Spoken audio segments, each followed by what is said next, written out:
चलिए, कैसे हैं सब लोग? बढ़िया। आज क्या है? आज मंगलवार है। अच्छी बात है। मंगलवार के साथ साथ में एक और बढ़िया दिवस भी है आज, खेल दिवस है ना। और कौन सा खेल दिवस? राष्ट्रीय खेल दिवस है ना। तो खेल दिवस के बारे में आप सभी लोग जानते हो है ना। कितने लोग खेल खेलते हैं है ना?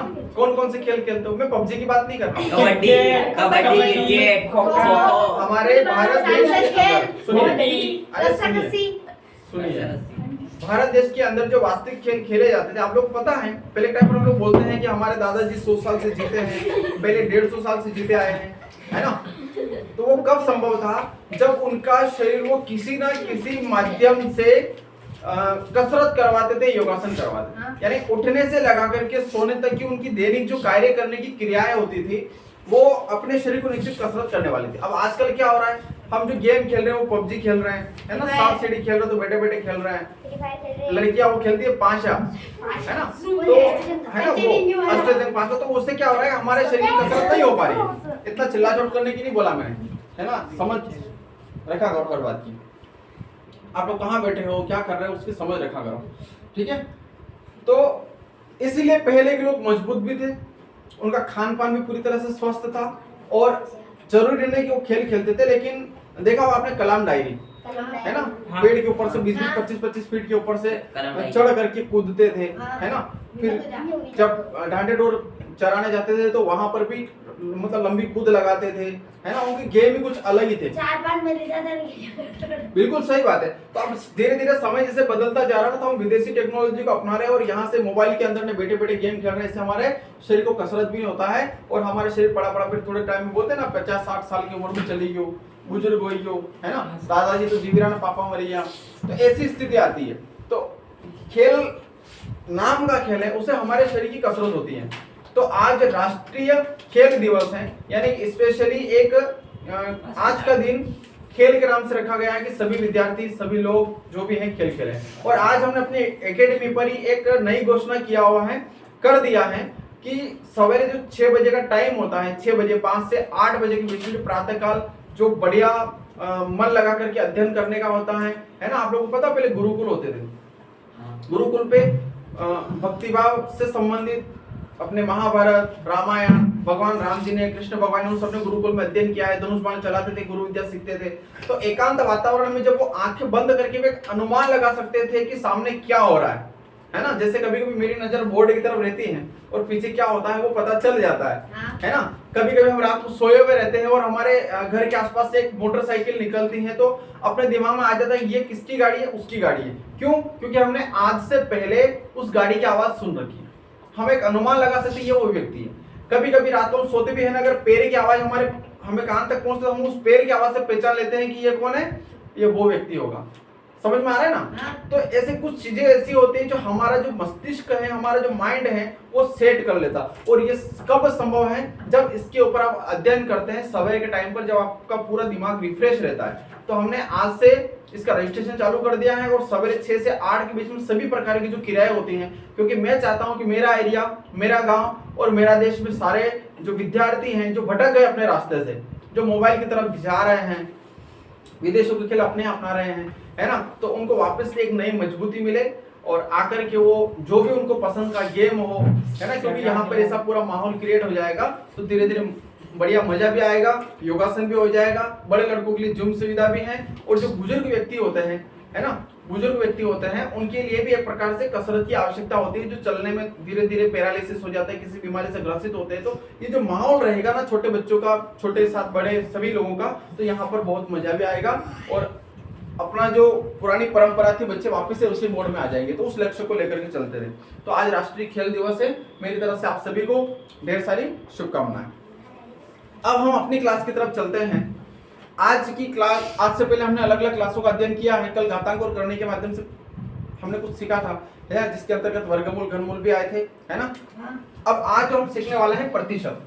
क्या सीखने वाले हैं? प्रतिशत। प्रतिशत। बहुत ही शॉर्टकट शब्दों में आप लोगों को प्रतिशत सिखा दूंगा है ना। बेसिक अध्ययन की अगर बात करें तो जल्दी सीख जाएंगे, बाकी तो अध्ययन करना, किताबों में सवाल कभी खत्म नहीं होता है ना। तो आप लोगों को पता होता है कि आप आज से पहले आप लोग अपने स्तर से प्रतिशत निकालते हैं। ज्यादातर आप लोग अपना जब वार्षिक परीक्षा का जब रिजल्ट आता है तो सभी विषय के नंबर जोड़ करके उतने विषय के भाग लगा देते हैं, है ना। लेकिन वो कब संभव है, जब सभी विषय में 100 का पूर्णांक होता है तब संभव है। लेकिन अगर किसी विषय में ज्यादा नंबर आ रहे हैं, पूर्णांक ज्यादा है, 100 है, कभी किसी में 80 है, कभी 75 है, तो फिर ऐसी स्थिति में आपके वास्तविक तरीके से आप प्रतिशत नहीं निकलते हैं। तो उसका सबसे सरल फार्मूला है प्राप्तांक बटे पूर्णांक गुणित 100। ठीक है, यानी कि जब भी हम प्रतिशत निकालते हैं तो 100 का गुणा या भाग होता है। जिसे प्रतिशत निकालना भी है, कभी कभी प्रतिशत हटाना भी है, तो उसमें हमारे जो 100 है उसका महत्वपूर्ण योगदान रहता है। इसके बिना हम प्रतिशत नहीं निकाल सकते। तो प्राप्तांक बटे पूर्णांक गुणित 100, समझ में आ गया? चलिए, अब यहाँ पर एक सवाल हमारे सामने आया है। सवाल और सूत्र दोनों के सारे करते हैं तब जाकर थोड़ा बहुत बढ़िया समझ में आएगा, है ना। 150% का मान है, उदाहरण दिया है और बोला है कि 150% का मान है ना। अब इसके उसने 4 ऑप्शन भी दे दिए, मैं लिख देता हूं। 2/3, 3/2,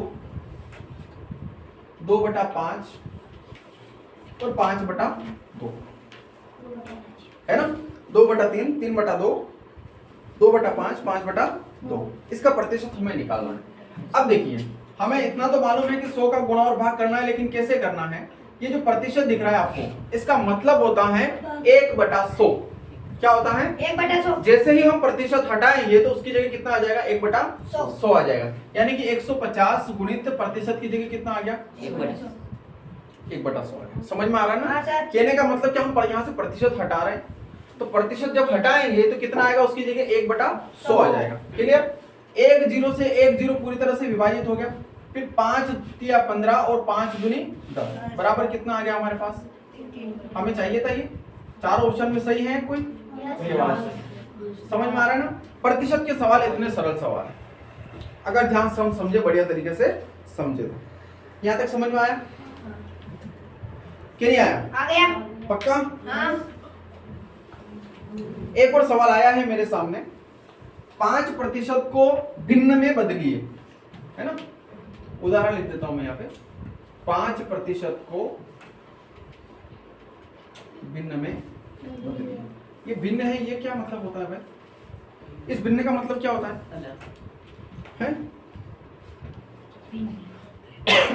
भिन्न का मतलब क्या होता है? अंश बटा हर बराबर भिन्न में बता चुका हूं आप लोगों को, है ना। भिन्न किसको बोलते हैं? अंश बटा हर वाले मान को भिन्न बोलते हैं। कहने का मतलब जो 5% दिख रहा है इसको हमें अंश और हर में लेकर के आना है। साधारण बात है। कैसे लेकर के आएंगे? जैसे हमारे पास प्रतिशत है, इसकी जगह हम कितना रख देंगे? 1/100। तो 5 कम 5 और 20 5 100, तो हमारे पास कितना आ जाएगा? 1/20 आ जाएगा। क्या ये अंश बटा हर में है? क्या ये अंश बटा हर में है? अंश बटा हर में है कि नहीं है? और भिन्न बोलते हैं इसको।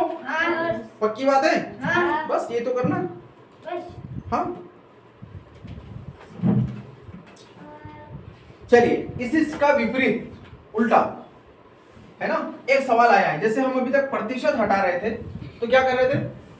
1/100। कहने का मतलब प्रतिशत की जगह 1/100 लिख रहे थे, या यूं समझे कि जो भी मान दिया हुआ उसमें हम 100 का भाग लगा रहे थे।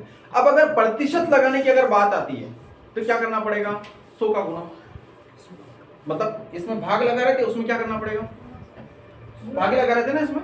आप लोग विश्वास हो रहा है कि नहीं हो रहा? पहले हो रहा। कल जैसे बोल रहे थे वैसे बोल के बताओ मेरे को। आपको पता है ना भाग लगा रहे थे हम, ठीक है। अब एक सवाल आया है सामने। सवाल कौन सा आया है कि 5/10 को प्रतिशत में बदलिए। कौन सा सवाल आया है? 5/10 को प्रतिशत में बदलिए। यानी 5/10 कितना प्रतिशत है ना। तो क्या करना था अपने को? 5/10 गुणित नहीं 1/100 कहां से? प्रतिशत हटाना हो तो 1/100, प्रतिशत लगाना हो तो 100 का गुणा। समझ में आया? चलिए, 10 दाम 10 5 यानी कितना हुआ? 5/10 का कितना प्रतिशत हुआ? 50%। समझ में आया?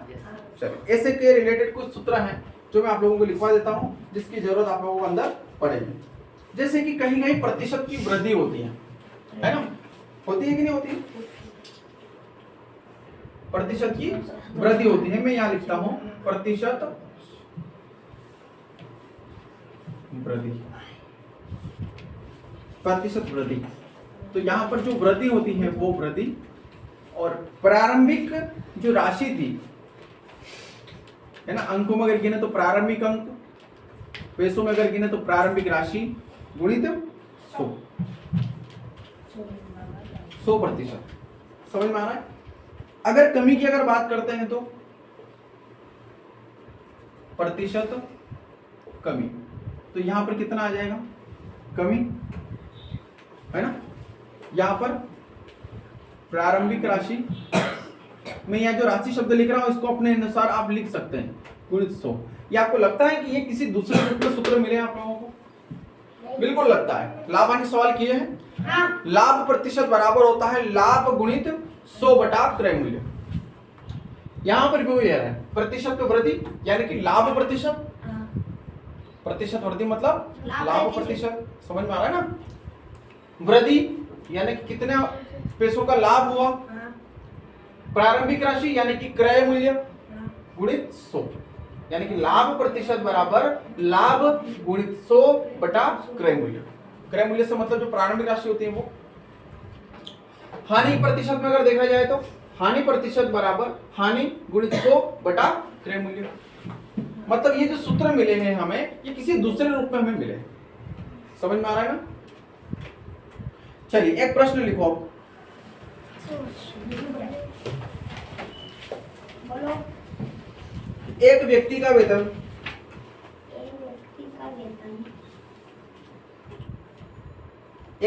वेतन 7,200 रुपए से बढ़कर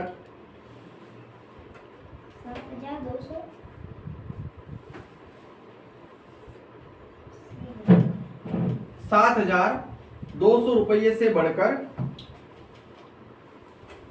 8,100 रुपया हो गया।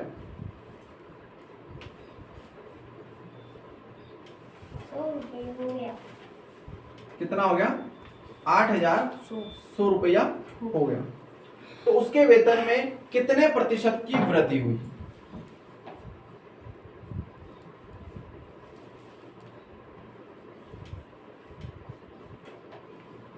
कितने प्रतिशत की वृद्धि हुई?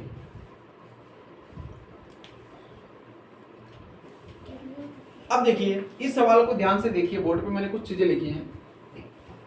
उसने लास्ट में पूछा कि कितने प्रतिशत की वृद्धि हुई, वो वहां पर यह भी लिख सकता था कि कितने प्रतिशत की वृद्धि या कमी हुई, हमें कंफ्यूज करने के लिए।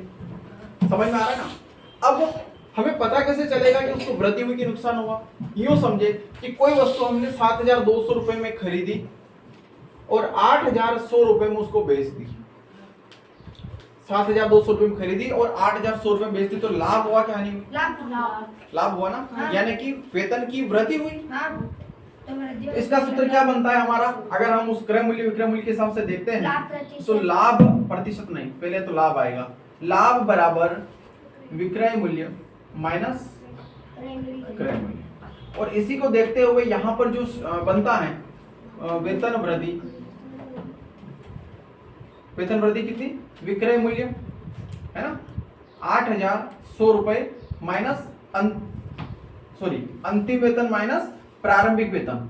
समझ में आ रहा है ना? डायरेक्ट लिख दिया, कोई दिक्कत तो नहीं है? नहीं। कितना बचा? 8,100 माइनस 7,200 कितना बचा? नहीं समझ में आता तो क्यों कंफ्यूज होते हो? सीधा करो ना गणित। 2 0 11 में से 2 गया 9, यहाँ पर 0 कितने रुपए? 900 रुपये की वृद्धि हुई। अब हमें ज्ञात क्या करना था? प्रतिशत ज्ञात करना था, कितने प्रतिशत की वृद्धि हुई। तो प्रतिशत का हमारे पास सूत्र क्या है? प्रतिशत वृद्धि बराबर वृद्धि, कितने रुपए की वृद्धि हुई? 900 गुणित 100% बटा प्रारंभिक राशि कौन थी? 7,200 रुपए। तो 2 0 से हमने 2 0 क्रॉस कर दिया, 9 एकम 9, 9 8 ये थोड़ा उल्टा हो रहा है, व्यवस्थित करते हैं है ना? कितना? 900 रुपए बटे 7,200 गुणित 100। 2 जीरो से 2 जीरो कट गया, हाँ। 9 एकम 9, 9 आठी 72, यानी कि 100% बटा 8 कितना आया 100/8। फिलहाल यहाँ तक पहुंचा है। अब इसको हमें और आगे तक हल करना है सरलतम रूप में। एक तो हमें लग रहा है कि ये 4 से भी विभाजित हो रहा है और एक 2 से भी विभाजित हो रहा है। अगर 2 से विभाजित करोगे तो 2 बार जाएगा और 4 से विभाजित करोगे तो 1 बार जाएगा। करते हैं, 4 दूनी 8 और 4 5 20 और 4 दूनी 8, यानी कि 25/2%। एक तो इसकी ये आ गए, कितनी वृद्धि हुई इसमें 25/2% की वृद्धि हुई। हाँ। एक तो उसने इस रूप में पूछ लिया, और अगर वो सम्मिश्र भिन्न में अगर पूछता है तो थोड़ा सा और भाग देना पड़ेगा। कैसे?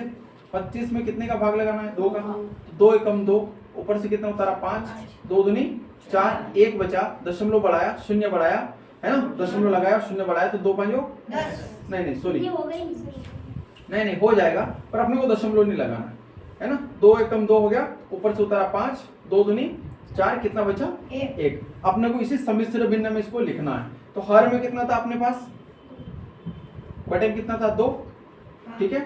कितने जोड़ने वाले हैं 1, और आया कितना, तो 12 दूनी 24 और 25/2, 25/2, ये भी आंसर सही है। तो ये भी सही है, ये भी सही है। ये डिपेंड करता है कि हमारे 4 ऑप्शन में से क्या आता है। समझ में आ रहा है ना? सवाल सबको समझ में आया? सबको आ गया ना?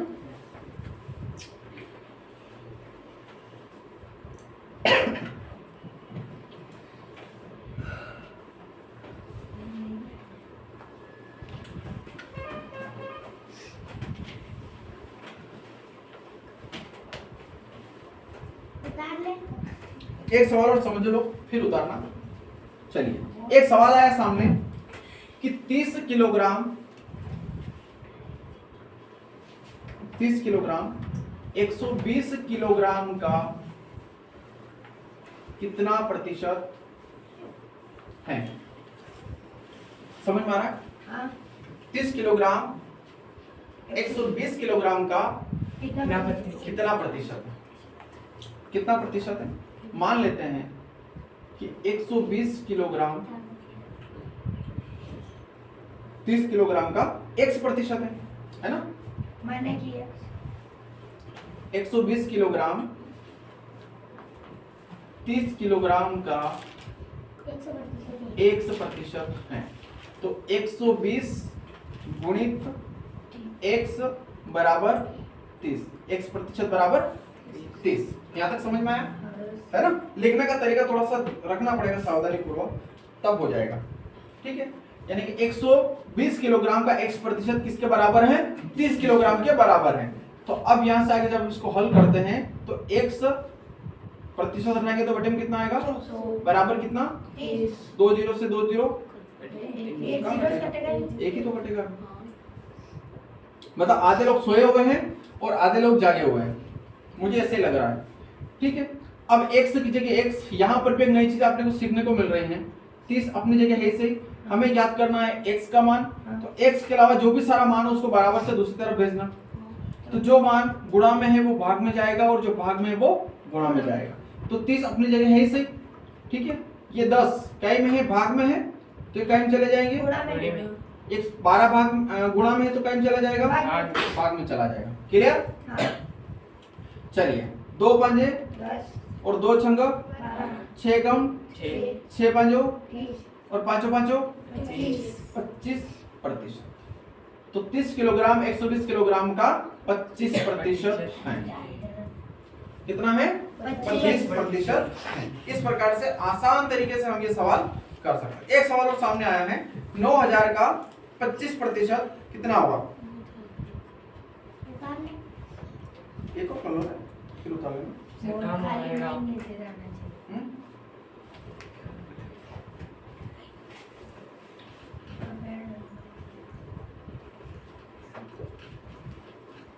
9000 का 25% कितना होगा?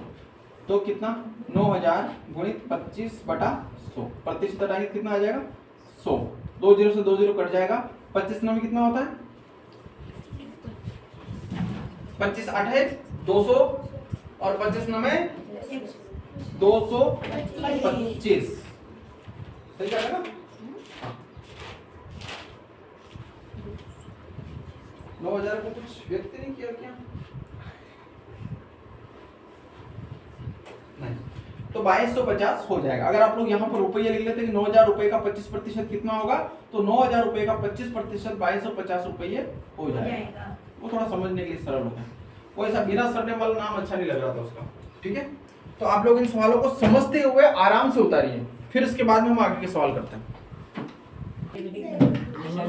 अरे इधर ध्यान दे, मस्ती बात में। एक सवाल इंपॉर्टेंट जो परीक्षा में आ रहा है फाइनल, यदि 140 का 30% है ना, 140 का 30% बराबर 840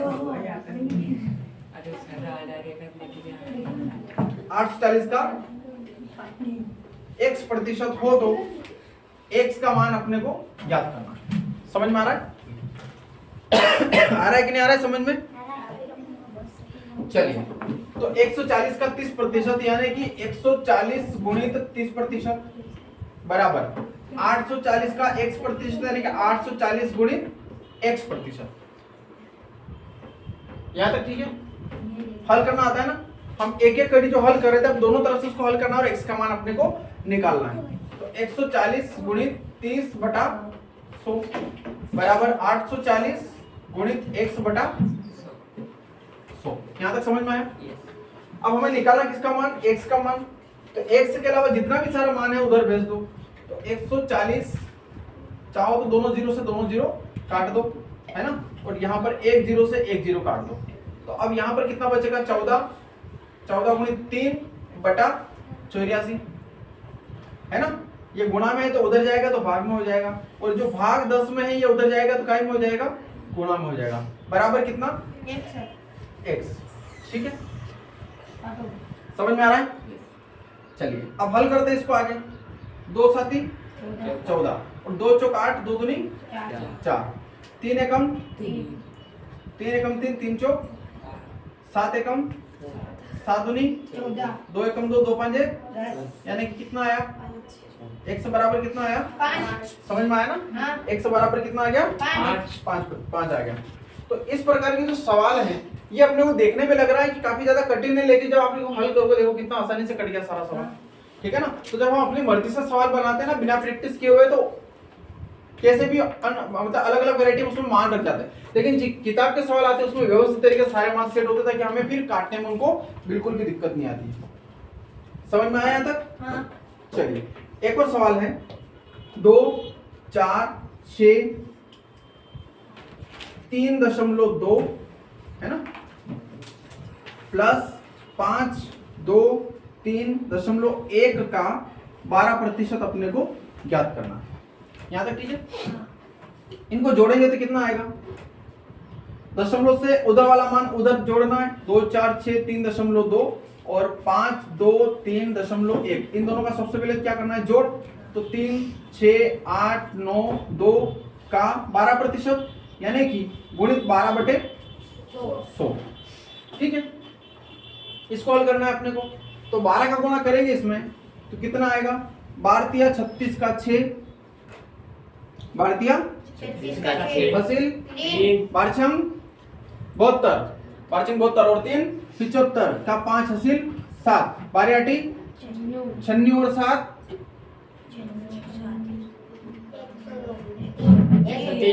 103 का हसील 10, 12 में 108 और 10 118 का हसील 11, 118 का 8 मान लिखा, हसील कितना बचा? 11। फिर और 12 दूनी 24 और 11 25 और 10 35। ठीक है, एक अंक बाद दशमलव था तो एक अंक बाद दशमलव हमने लगा दिया। बटे में कितना आया? 100 आया। फिर हमें 100 का भाग वो लगाना है ना, लगा दे। 100 का भाग लगा दे। ऐसा क्यों लग रहा है? सवाल गलत दिशा में जा रहा है। देखो 2 अंक 100 से भाग लगाएंगे तो 2 अंक और आगे दशमलव लग जाएगा यहाँ पे, है ना। तो तो अगली स्टेप में जो भी आएगा तो 358.356 इसके उत्तर आ जाएंगे। ठीक है, यहाँ तक समझ में आया? ऑनलाइन क्लास चल रही है ना, पहले सब दुकान में का होना आपको बैलेंस नहीं। ठीक है, यहाँ तक समझ में आया? चलिए, तो इसी प्रकार से हमारे प्रतिशत के सवाल आ रहे हैं, तो जैसे जिस पर आएंगे समय पर हम करेंगे। हाँ वही तो बोल रहा हूँ, तो कहीं की जोड़ घटाव में मिस्टेक हो गई होगी, तरीका यही है, एक बार रिपीट कर लेना, समझ में आ जाएगा। ठीक है ना, कहीं कहीं हो सकता है हमने या तो गुणा में मिस्टेक कर दी। देखिए जोड़ तो सही, 2 3 3 6 6 2 8 5 4 9 2 ये तो सही है, गुणा में देख लेना एक बार और 100 का भाग लगाते ना, तरीका यही है। ठीक है, छोटा मोटा में बदलाव आ रहा है तो आ जाएगा। ठीक है, तो आज के प्रतिशत की जो क्लास है अपनी यही खत्म करते हैं, बाकी सवाल कल करेंगे। ठीक है, धन्यवाद।